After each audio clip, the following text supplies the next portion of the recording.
मनाचा आघात एक वादळ. अतुल आणि अर्चना एक सुखी जोडी. सावी म्हणजे त्यांच्या संसाराचे फूल. अगदी मस्त कुटुंब होते. दरवर्षी अतुल वाढदिवस आला की गाडी घेऊन एका गावी जायचा. अर्चना पण सोबत जायची. त्यांच्या भावना तिला कळत होत्या, पण त्यांच्या हातामध्ये काहीच नव्हतं. कारण काळापुढे कोणीच काही करत नाही किंवा कुणाचंही काही चालत नाही. प्रत्येकाच्या आयुष्यात असे वादळ येतच असतात आणि त्यातून मागे काढून माणसे पुढे जातो. पण काही आठवणी अशाच असतात की त्या मिटवून टाकाव्या असे कोणाला वाटत नाही. जन्माची रक्ताची नाती अशी कधी मिटत नाहीत. अतुलचेही असेच होते. वादळ आले आणि त्यांचं अख्खं आयुष्य उद्ध्वस्त करून गेले. पण अर्चनाने त्यांची साथ सोडली नाही. त्याला त्या धक्क्यातून बाहेर काढले. त्यांच्या मनाची जखम पण भरली होती हळूहळू. पण एक दिवस तो खूप हळवा व्हायचा. अर्चनाने कधीच त्याला त्या दिवशी डिस्टर्ब केलं नाही. पण यावेळी सावी काही ऐकायला तयारच नव्हती. का जातो बाबा त्या गावात? तू जातोस पण नुसती गाडीत बसतेस आई. यावर्षी आपण मस्त बाहेर जाऊया ना. माझे सारे फ्रेंड्स तर मस्त आउटिंग करतात आणि आपण का इथे जायचं? अर्चनाने तिला चांगलेच सुनावले. गप्प बसा सावी, तुझे तोंड भारीच चालत आहे. वेळ आली की सगळे समजेल. आता गप्प बस बघू. अतुल म्हणाले. असू दे ग, ओरडू नकोस तिला.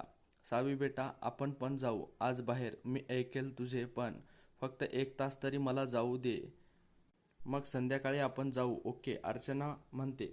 अतुल, मी तुला एकटे सोडणार नाही. मी तुझ्या सोबत येते. आई बाबा आहेत सावीसोबत. बाबा, यावेळेस मलाही यायचंय तुमच्यासोबत, पण नुसते गाडीत बसणार नाही मी. आज तुमच्या सोबत येणार आहे. तुम्ही मला काहीच का सांगत नाही? सावी गाडीतून निघाले. 2 तास लागले गाव यायला. सावलीमध्ये गाडी लावली आणि काही न बोलता दरवर्षीप्रमाणे अतुल गाडीतून उतरला आणि त्या सामसूम रस्त्याच्या दिशेने चालत गेला. त्यांच्या पाठोपाठ त्या मायलेकी पण गेल्या. थोडे चालत गेले. एका जागी तो थांबला. जोरात रडू लागला आणि सावीला म्हणाला, आज तुला सगळे सांगतो बाळा.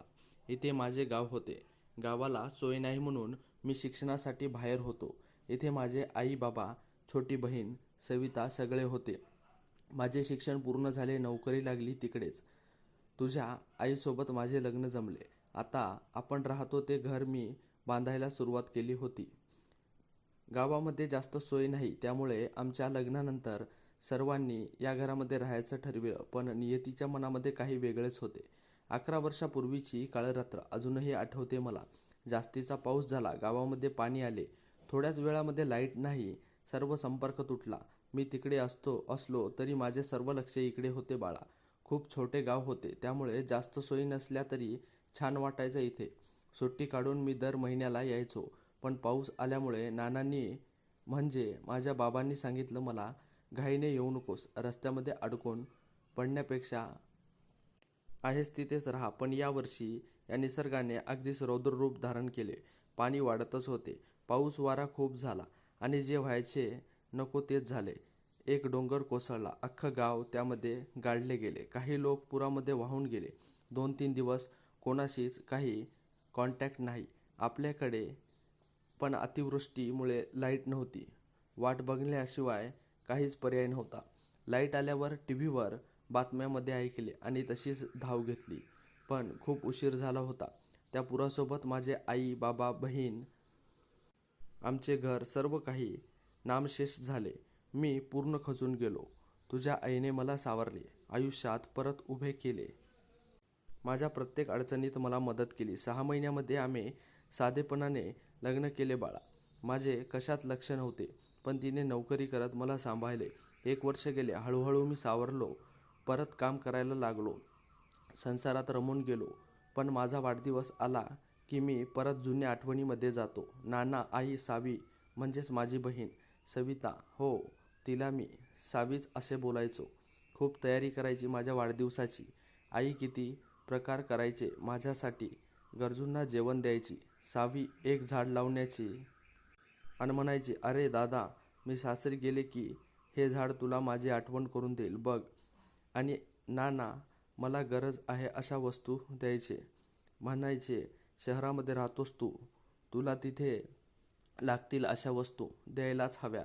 खूप छान वाटायचं. आज ना उद्या वहिनी येईल तिच्यासाठी सर्व फुलांची झाडे आपल्याला अंगणामध्ये लावणार मी असे सावीला म्हणायचो. लग्न ठरलं तेव्हा किती खुश होती. अर्चना म्हणाली, वहिनी वहिनी करायची. माझी ओळख फक्त 2 महिन्याचीच होती ग, पण तुझ्या बाबांमुळे असे वाटते खूप जुनी ओळख आहे आणि म्हणूनच माझं नाव आम्ही सावी ठेवलं होतं. सावी सर्व ऐकत होती. अर्चनाने आईबाबाजवळ असल्यामुळे तिला आजोबा आणि आजी यांची कमी जाणवली नाही कधीच आणि सर्वच गेल्यामुळे या आजी आजोबा किंवा सावीचे फोटोसुद्धा तिने कधीच बघितले नव्हते. सारं काही गेलं बघ बाळा, तेव्हा काही मोबाईल नव्हतं, त्यामुळे फोटोसुद्धा नाही माझ्याकडे. आता राहिलाय तो फक्त हा वाहून गेलेला रस्ता, त्यामध्ये मी शोधतो त्या फक्त त्यांच्या आठवणीच्या खुणा. म्हणूनच माझ्या प्रत्येक वाढदिवसाला मी इथे येतो.